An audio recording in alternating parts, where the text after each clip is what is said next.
ప్రస్తుతం మనం ఇందిరా పార్క్ లో ఫార్మాడీ డాక్టర్లు ఆందోళన బాట పట్టారు. గత కొన్ని రోజులుగా వీరికి కోర్సు ప్రవేశపెట్టి 6 సంవత్సరాలు గడుస్తున్నా వీరికి ఉద్యోగ అవకాశాలు లేవంటూ ఆందోళన బాట పట్టారు. అయితే తెలంగాణ, ఆంధ్రప్రదేశ్, కర్ణాటక, తమిళనాడుకు చెందిన ఫార్మాడీ డాక్టర్లు కూడా ఇక్కడ ఇందిరా పార్క్ లో ధర్నా చేస్తున్నారు. మనం వారితో మాట్లాడే ప్రయత్నం చేస్తాం. చెప్పండి, మీ ప్రధాన డిమాండ్ ఏంటి? మీరు ఏం కోరుకుంటున్నారు గవర్నమెంట్ ని? మేము ప్రతి గవర్నమెంట్ హాస్పిటల్లో క్లినికల్ ఫార్మసిస్ట్ అనే క్యాడర్ని ఇంట్రడ్యూస్ చేయాలి. దానికి ఒక జీవో తీసుకురావాలి.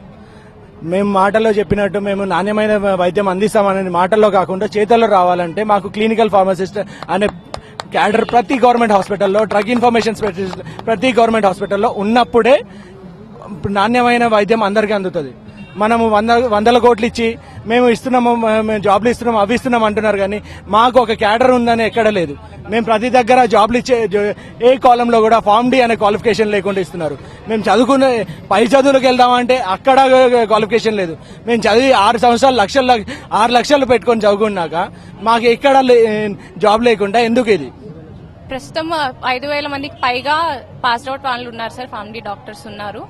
అయితే ఇప్పటి వరకు 189 కాలేజెస్ ఉన్నాయి. ప్రతి ఒక్క కాలేజ్ లో 30 సీట్స్ అంటే 1000 per year thousands of seats fill up అవుతున్నాయి, ఫార్మ్ డి సీట్స్.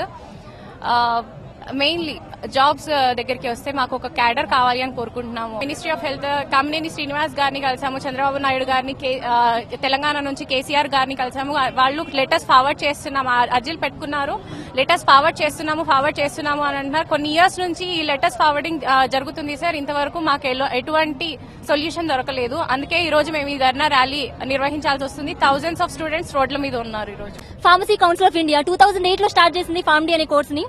ఎన్నో ఆశలు చూపించింది, ఎన్నో జాబ్స్ ఉన్నాయని. ఇప్పుడు జాబ్స్ గురించి మాట్లాడితే వాళ్ళనే ఒకటే మాట, ఇంకొంచెం పేషెన్స్ పెట్టండి, ఇంకొంచెం వెయిట్ చేయండి, మీకు విదేశాల్లో ఉద్యోగాలు ఉన్నాయి, ఇండియాలో రావాలంటే కొంచెం టైం పడుతుంది. ఈ మాటల కంటే ఎక్కువ మాట ఎక్స్ట్రా కూడా మాట్లాడే వాళ్ళు. ఏ కాన్ఫరెన్స్ కి వెళ్ళినా ఏదే క్వశ్చన్ అడుగుతాము, వాడు ఇదే ఆన్సర్ చెప్తారు. విదేశాల్లో ఆల్రెడీ ఫార్మ్ డి జాబ్ కి డిమాండ్ ఎక్కువ ఉంది. అక్కడ ఒకవేళ జాబ్స్ కి వెళ్ళినా కూడా 6 years హెచ్ఐవి వీసా మాత్రమే ఉంటుంది. ఆ వీసా ఎక్స్పైర్ మళ్ళీ రిటర్న్ వెనక్కి వచ్చేయాలి. సో అక్కడ పర్మనెంట్ లేదు.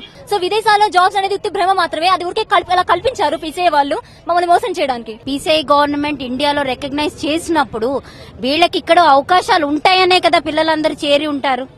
అస్తమానం అందరూ అమెరికాలకి వెళ్లిపోయి అక్కడ ఉద్యోగాలు చేయడానికి కాదు కదా.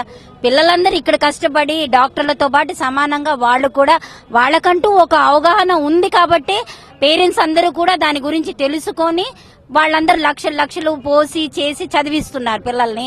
6 సంవత్సరాల తర్వాత కోర్సు కంటిన్యూగా వాళ్ళు చదివిన తర్వాత బయట దేశాలకు ఎందుకండి పనిచేయాలి? మన ఇండియన్ గవర్నమెంట్ పీసీఐని ఇంట్రడ్యూస్ చేసినప్పుడు ఇండియా కోసం పని చేయకూడదా? వీళ్ళు ప్రతి హాస్పిటల్స్ లో వీళ్ళకి అవగాహన, అవసరాలు, వీళ్ళకి ఏవి ఉద్యోగాలు వీళ్ళు గవర్నమెంట్ వాళ్ళు ఏది నిర్ణయించారో అది వీళ్ళకి ఖచ్చితంగా కల్పించాలి.